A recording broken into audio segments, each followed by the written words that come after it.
ఎవరి పాలనలో పరిశ్రమలు తరలిపోయాయి? ఎవరి హయాంలో పరిశ్రమలు బాగుపడ్డాయి?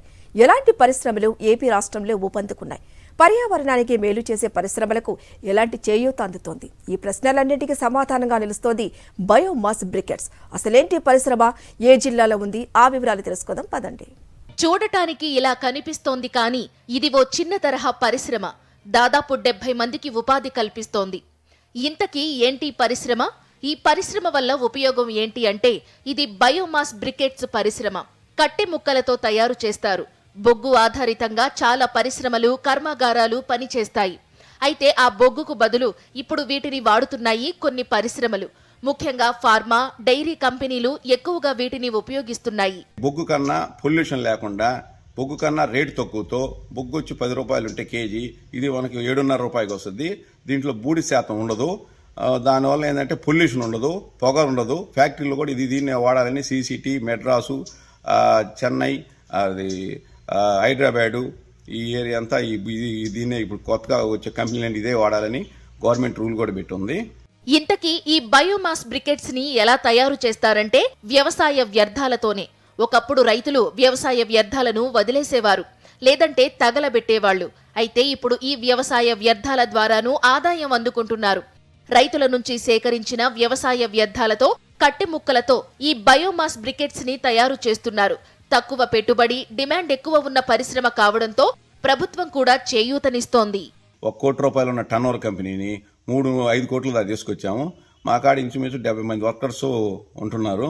ఈ వర్కర్స్కి 3 లక్షల రూపాయల శాలరీ మంత్లీ ఇస్తున్నాము. ఇంతకీ ఈ పరిశ్రమ ఎక్కడ ఉంది అనేగా మీ డౌట్?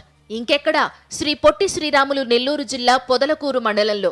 గత చంద్రబాబు పాలనలో ఇక్కడున్న సూదుగుంట షుగర్స్, సోనాక్ లాంటి పెద్ద తరహా పరిశ్రమలు, అలోవీరా, సిమెంట్ బ్రిక్స్ వంటి చిన్న తరహా పరిశ్రమలు మూతపడ్డాయి. అయితే బయోమాస్ బ్రికెట్స్ పరిశ్రమ మాత్రం మరింత విస్తరించింది. ఇందుకు కారణం సీఎం జగన్ సంస్కరణలేనని ధీమాతో చెబుతున్నారు శ్రీనివాసులు రెడ్డి.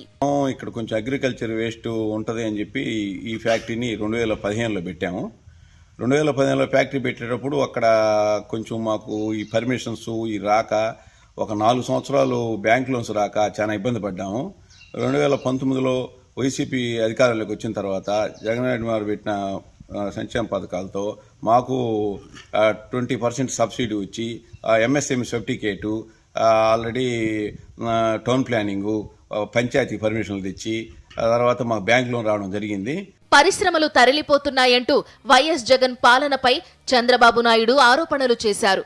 ఇక ఆయన తోకల్లో ఒకరైన గల్లా జయదేవ్ కూడా అమర్ రాజా కంపెనీ తరలింపుని రాజకీయ కక్షగా మార్చేసి బురద జల్లే ప్రయత్నం వేరే లెవెల్లో చేశారు. ఇక పచ్చ మీడియా అయితే చెప్పాల్సిన పని లేదు. వీళ్లందరికీ చెంప చెళ్లుమనిపించేలా బయోమాస్ బ్రికెట్స్ పరిశ్రమతో సమాధానమిచ్చారు శ్రీనివాసుల రెడ్డి. ఒక్క ఈయనే కాదు, వేలాది మంది ఔత్సాహిక పారిశ్రామికవేత్తలకు పరిశ్రమలు పెట్టుకునేందుకు జగన్ సర్కార్ తీసుకొచ్చిన పారదర్శక పాలసీలు, పథకాలు చేయూతనిస్తున్నాయి.